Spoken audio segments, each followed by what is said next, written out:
आलसी बेटे को सुधारने के लिए पिता की तरकीब। एक व्यापारी था। उसकी एक छोटी दुकान थी। वह बहुत ईमानदार और मेहनती था। उसे दो बेटे थे। अब दोनों बेटे बड़े हो गए थे। उसका बड़ा बेटा मेहनती था तो छोटा बेटा बड़ा ही आलसी था। घर में सब सुख सुविधाएं थी, इसलिए उसको काम करने में आलस आता था। दोनों भाइयों में काम को लेकर हरदम झगड़ा होता था। बड़े भाई को छोटे भाई की आदतें बिल्कुल पसंद नहीं थी। व्यापारी के बड़े बेटे को जब नौकरी मिली तब उसने शादी कर ली और वह उसी घर के आधे हिस्से में रहने लगा। अब व्यापारी को अपने छोटे बेटे की चिंता और भी ज़्यादा सताने लगी। वह सोचता था कि अभी मेरी उम्र हो चुकी है, मेरे बाद इसका कौन ख्याल रखेगा। छोटा बेटा बताया गया काम कभी भी आज के आज पूरा नहीं करता था। कोई भी काम करते समय वह आज नहीं कल करूँगा, आज नहीं कल करूँगा, यही बात कहता था। इसी वजह से उसके पिताजी को उसकी चिंता रहती थी। व्यापारी अपने बेटे को बार बार समझाता था, लेकिन उसका कोई उपयोग नहीं होता था। व्यापारी जानता था कि आदमी अगर आलसी बन गया तो निष्क्रिय हो जाता है और वह बिना कष्ट के ही फल की आशा करता है। ऐसा इंसान जल्दी निर्णय नहीं ले सकता और अगर निर्णय लिया तो उसके ऊपर अमल नहीं कर पाता है। अपने लड़के का भला होना चाहिए, इसलिए व्यापारी ने एक निर्णय लिया। एक दिन व्यापारी बाहर गांव से आया, तब शाम हो गई थी। व्यापारी ने अपने बेटे को पास बुलाया और बताया कि बेटा, आज बाहर गांव से लौटते समय रास्ते में एक महात्मा मिले थे। महात्मा जी ने मुझे एक चमत्कारी पत्थर दिया है।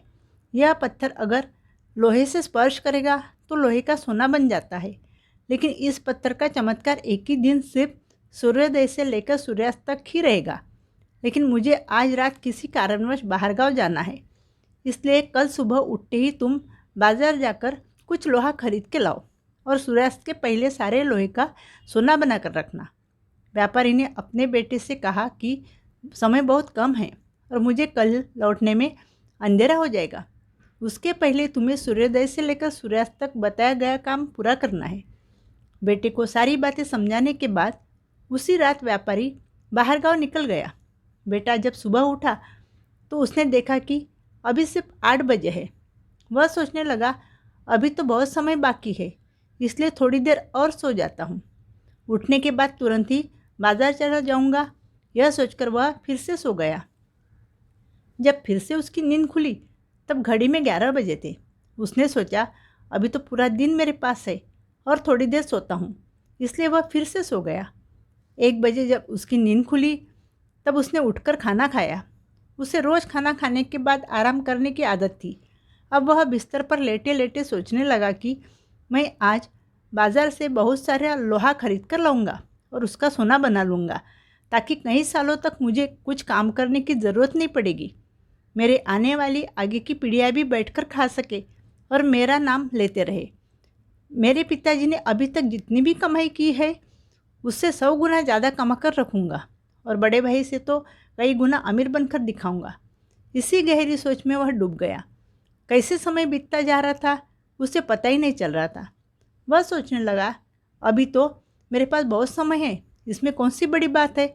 बाजार जाने के 20 मिनट लग जाएंगे और घर आने के बाद 20 मिनट में मैं पूरे लोहे का सोना बना दूंगा। सोचते सोचते उसे कब नींद लगी पता नहीं चला। जब उसकी नींद खुली तब सूर्यास्त होने को आया था। जल्दी जल्दी उठने के बाद उसे याद नहीं आ रहा था कि पत्थर कहाँ रखा है। पत्थर के लिए उसने सारा घर छान मारा, लेकिन उसे पत्थर नहीं मिल रहा था।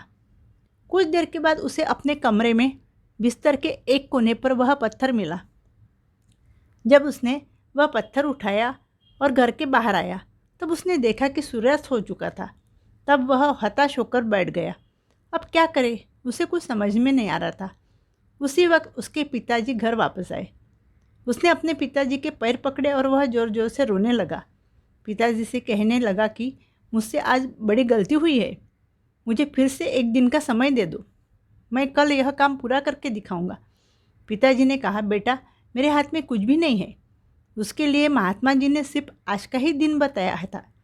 अब समय हाथ से निकल गया है, अभी हम कुछ नहीं कर सकते। उस दिन के बाद बेटे को बहुत पश्चाताप हुआ। व्यापारी ने अपने बेटे से कहा कि इसलिए हर काम वक्त पर करना चाहिए और समय का महत्व जानना ज़रूरी है। पिता ने बेटे को सुधारने के लिए झूठ-मूठ का नाटक रचा, लेकिन उसका सचमुच असर होकर बेटे में बदलाव आ गया और दूसरे दिन से बेटे ने काम करना शुरू किया। अगर आपको मेरी कहानी पसंद आई है तो प्लीज़ लाइक कीजिए, शेयर कीजिए और चैनल को सब्सक्राइब कीजिए। Thank you.